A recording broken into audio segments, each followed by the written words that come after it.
Well, good morning. It's 11:39 on a Sunday, and I've been left to my own devices, so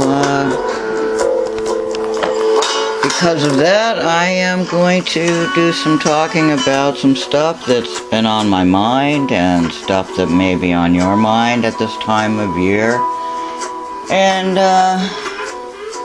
get a little philosophical, a little sentimental, and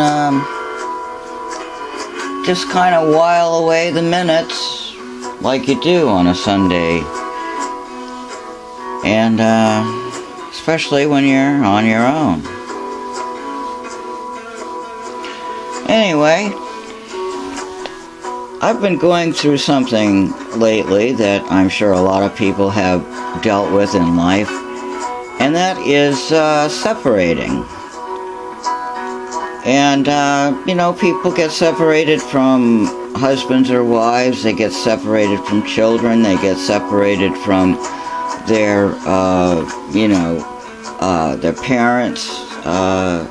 There's a lot of different kinds of separations, but it all boils down to the same core feelings, I think, and different people cope differently with loss, and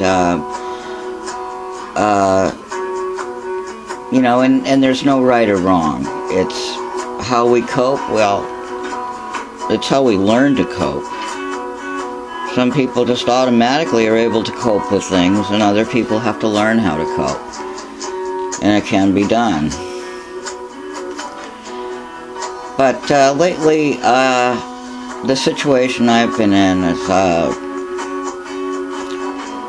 I came into my living situation as part of the family, but sort of quickly that descended into not being part of the family and just being a tenant.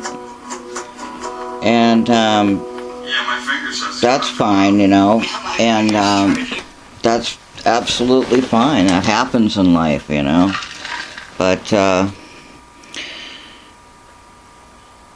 it just creates that situation where you don't feel quite, let's see, what's the word? Comfortable, and it can just make things a little bit awkward when you used to be invited to family things and all of a sudden you're not. And not only you're not asked to family things anymore, but you just feel like it's gotten around the family kind of thing, and nobody in the family wants anything to do with you.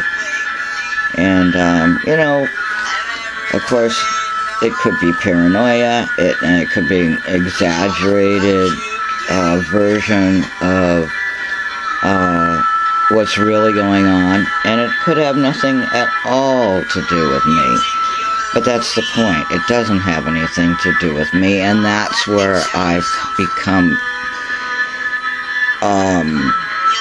stuck. And but now that I'm going to have my car on the road, and I'll be able to shift gears in life, literally, and in my car, and also in terms of being able to move forward. And it's taken 3 years to be able to do this, and there's been some really wonderful people out there that have helped me once I started actually asking for help, and found out some things, about that there are things out there that people can do to get help. Once you ask for help, and the right voice hears that call for help, but you can't just sit back and think, poor me. And I know I sound a lot of times like it's poor me, poor me. I have it harder than anybody else. That's what people seem to hear when I speak, but I don't mean it like that. I know that there are people out there that struggle with much worse issues, you know, so, but anyway, we all have these weaknesses, we all have these sore spots, we all have these things that lead us to a point where we're just feeling kind of like raw around the edges, you know, like,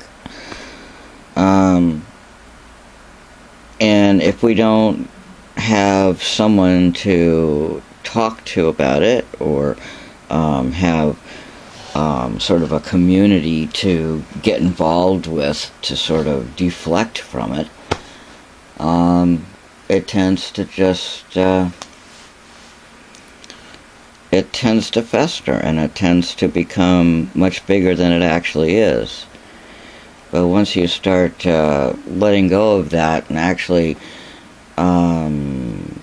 throwing it out to other people who can grasp onto it and say, oh my God, I know exactly what you're going through.